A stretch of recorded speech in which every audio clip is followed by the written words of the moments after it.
श्री स्वामी समर्थ, दंडवत आणि प्रणाम। मी रेखा जगदंबे माझ्या YouTube चॅनलमध्ये मी तुमचं अगदी मनापासून स्वागत करते आणि आजचा दिवस तुमचा शुभ जाओ अशी महाराजांच्या चरणी प्रार्थना करते आणि आजच्या आपल्या नवीन विषयाला मी सुरुवात करते। मैत्रिणींनो, 17 मे पासून ते 15 जून पर्यंत अधिक मासाचा महिना, ज्याला आपण धोंड्याचा महिना असं म्हणून सुद्धा ओळखतो, तर या महिन्यामध्ये प्रत्येक जण यथाशक्ती आपल्याला जसं घडतं त्या पद्धतीनं देवाला, आपल्या कुलदेवीला, आपल्या गुरुला, त्यासोबतच आपल्या लेकी आणि जावयाला म्हणजे आपल्या मुलीला आणि मुलीच्या नवऱ्याला आपण 33 धोंडे देत असतो। तर मग ही संख्या 33च का? अधिक मास म्हटलं की 33 ही संख्या का महत्वाची आहे? किंवा आपण जेव्हा आहेर करतो किंवा कुठल्याही गोष्टीचं जेव्हा दान करतो या महिन्यामध्ये, तर ते 30 33 या पद्धतीनंच का करावं, या मागची थोडीशी माहिती जी मला माहिती आहे ती मी तुमच्याशी शेअर करते। तर मैत्रिणींनो, धोंड्याच्या महिन्यामध्ये आपण लेकी जावायला किंवा देवाला किंवा गुरुला आपण 33 धोंड्याचा नैवेद्य करत असतो। तर मग धोंड्यामध्ये आपण काय टाकून बनवायचं, धोंडे कसे बनवायचे, या माहितीचा सविस्तर व्हिडिओ मी लवकरच घेऊन येणार आहे। परंतु मी तुम्हाला थोडक्यात सांगते की आपलं जे कणिक असतं ते कणिक मळून घ्यायचं आणि त्या कणिकामध्ये मग पुरणाचं सारण घालून किंवा तुम्ही रव्याचं सारण घालून किंवा तुम्ही एखादा शिरा बनवून खोबरं, गूळ या पद्धतीनं जसं तुम्हाला बनवायचं आहे, मग आता यथाशक्ती आपल्याकडे जे अवेलेबल आहे त्या साहित्यामध्ये आपल्याला ही धोंडी बनवून घ्यायची आहेत। तर या पद्धतीनं धोंडे बनवायचे। त्याशिवाय असंही म्हणतात की प्रत्येक धोंड्यामध्ये वेगवेगळे पदार्थ घातले जातात, मग ते एक हौशेचा किंवा एक विनोदाचा भाग म्हणून आपण काही धोंडे असे बनवत असतात। कारण जेव्हा आपण जावायला किंवा आपण कुणासाठी धोंडे करतो, तर ज्यावेळेस वातावरण हे हस्तखेळतं राहतं आणि नातं सुद्धा त्याच पद्धतीचं असतं, तर त्यावेळेस आपण एक जोकचा भाग म्हणून किंवा मजाक करायचा उद्देश म्हणून आपण ह्या धोंड्याच्या सारणामध्ये काही वेळेस एखाद्या धोंड्यामध्ये तिखट मिरची टाकतात, एखाद्या धोंड्यामध्ये 1 रुपयाचं नाणं, एखाद्या धोंड्यामध्ये धने, एखाद्या धोंड्यामध्ये मीठ, या पद्धतीनं टाकून सुद्धा 33 धोंडे केली जातात। जेव्हा आपण एकाच व्यक्तीला 33 धोंडे खायला देतो, तर त्यावेळेस प्रत्येक सारण हे वेगवेगळं करून किंवा काही सारणामध्ये असे पदार्थ टाकून ते खायला दिले जातात। मग आता ते खायला देण्यामागं एक विनोदाचा सुद्धा भाग आहे। त्यासोबतच आपल्याला जो धोंडा लागतो, तर तो धोंडा म्हणजे त्यात काय लागलेला आहे यावरून एक आपण अंदाज बांधत असतो। जसं की आता धण्याचा जर धोंडा तुम्हाला लागला तर तुमची लक्ष्मी ही बळकट आहे, किंवा एखादं नाणं टाकून जेव्हा तुम्ही धोंडा बनवता आणि तुम्हाला तो खाण्यासाठी तुमच्या पात्रावरती येतो, तर त्यावेळेस सुद्धा तुमच्यावरती लक्ष्मीचा वरदहस्त असतो असं म्हणायलाही काही हरकत नाही। आता मिठाचा धोंडा लागला म्हणजे काय आपलं आयुष्य खारट का? तर नाही, मीठ हे सुद्धा लक्ष्मीला खूप प्रिय आहे, त्यामुळे मिठाचा धोंडा हा सुद्धा चांगला शुभ समजला जातो। त्यामुळे ह्या पद्धतीने पण धोंडे बनवले जातात। पण हे धोंडे बनवताना आपल्याला 30 या संख्येमध्येच बनवायचे असतात। तर धोंड्यामध्ये आपण शक्यतोपर्यंत जेव्हा लेकीचा जावयाचा मान सन्मान करतो, तर त्यावेळेस आपण अनारशी, बत्ताशे किंवा मैसूर पाक, हे म्हणजे 30 33 या पद्धतीने आपण ते एक दान म्हणून किंवा एक जावयाचा मान सन्मान म्हणून आपण ते देत असतो। तर मग हेच पदार्थ का मोठ्या प्रमाणात धोंडे म्हणून वापरतात?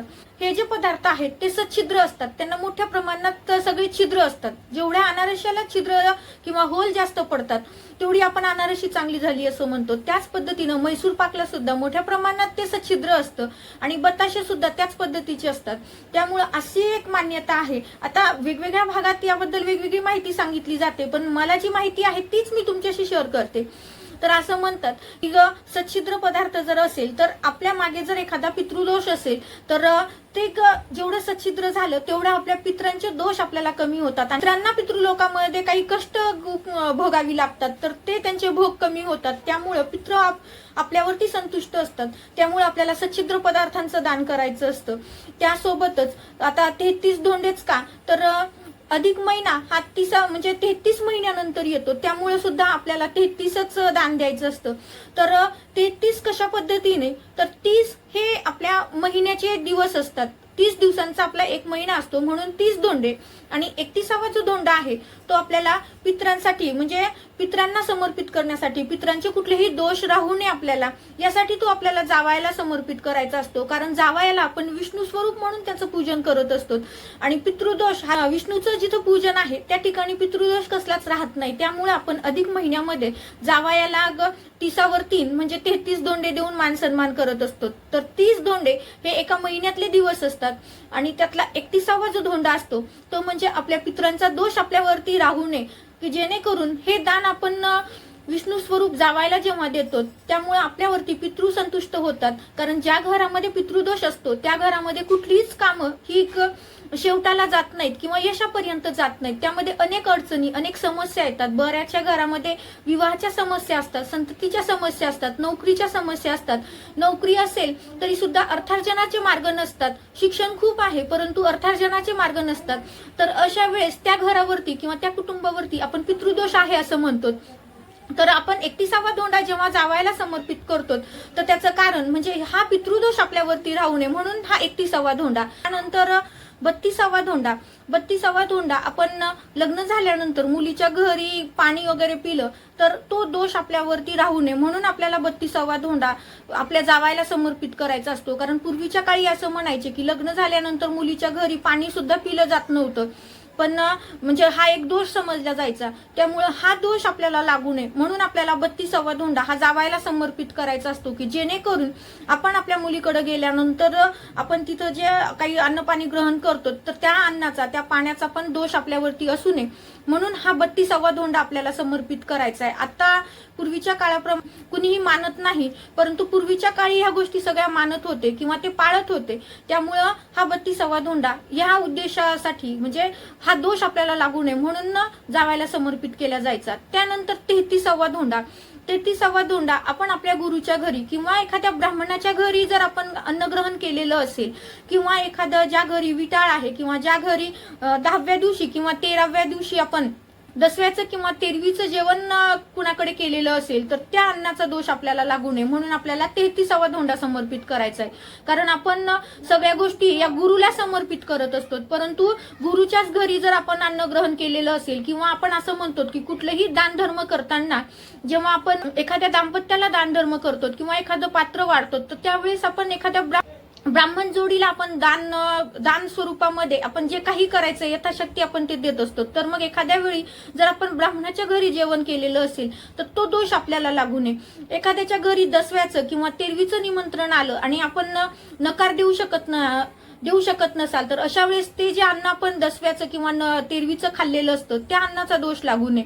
त्यासोबतच ज्या घरी विटाळ आहे म्हणजे एखादी बाळंतीण बाई आहे आणि आपण 10 दिवस तिचे बाळंतीणीची म्हणजे घरी पूजा केली जात नाही पण अशा घरचं जर आपण अन्न ग्रहण केलेलं असेल तर त्याही अन्नाचा आपल्याला दोष लागू नये म्हणून आपण 33वा धोंडा जावायला समर्पित करत असतो. त्यामुळे मोठ्या प्रमाणात 33 या अंकालाच जास्त महत्व मानून आपण 33 अनारसे, 33 बत्ताशे किंवा 33 मैसूर पाकचं म्हणजे शिदोरी स्वरूपामध्ये आपण जावयाला, लेकीला ते समर्पित करतो. कारण जावाई आणि लेक म्हणजे विष्णू स्वरूप, लक्ष्मी स्वरूप आपण त्यांचं पूजन करत असतो. त्यामुळे ह्या गोष्टीला अनन्यसाधारण महत्व आहे. तर आता 17 मे पासून अधिक मास म्हणजे धोंड्याचा महिना होणार आहे. त्यामुळं निश्चित सगळ्यांनी आपापल्या जावयाचा, मुलीचा मान सन्मान यथाशक्ती प्रत्येक जण करतच असतं. परंतु पण यामागं म्हणजे अनारसेच का द्यायचे किंवा हे सच्छिद्र पदार्थच का आपण धोंड्याच्या स्वरूपात द्यायचे हे मी तुम्हाला थोडक्यात सांगितलेलं आहे, जी की मला माहिती आहे. आणि 33 हा या संख्येला का महत्व आहे म्हणजे 33 कशा पद्धतीने आपण ते 33 मांडतो म्हणजे थोडक्यात माहिती मी तुम्हाला सांगितली, ती तुमच्या लक्षात आलेलीच असेल. जर तुम्हाला ही माहिती नसेल तर निश्चितच तुम्हाला थोडक्यात ही माहिती जाणून घेता येईल. आणि तुमच्या मित्रमैत्रिणींना जर माहिती नसेल तर निश्चित हा व्हिडिओ तुम्ही त्यांच्याशी शेअर करा म्हणजे त्यांच्याही लक्षात येईल की आपण विशिष्ट पदार्थच का आपण त्याच्या स्वरूपामध्ये दान करायचं आणि मुलीला जावयाला का दान करायचंय आणि ते 33 संख्याच्याच माध्यमातून का ते आपल्याला 33च का मोजून द्यायचे आहेत ह्या मागचं सगळं रिझन त्यांना सुद्धा लक्षात येईल.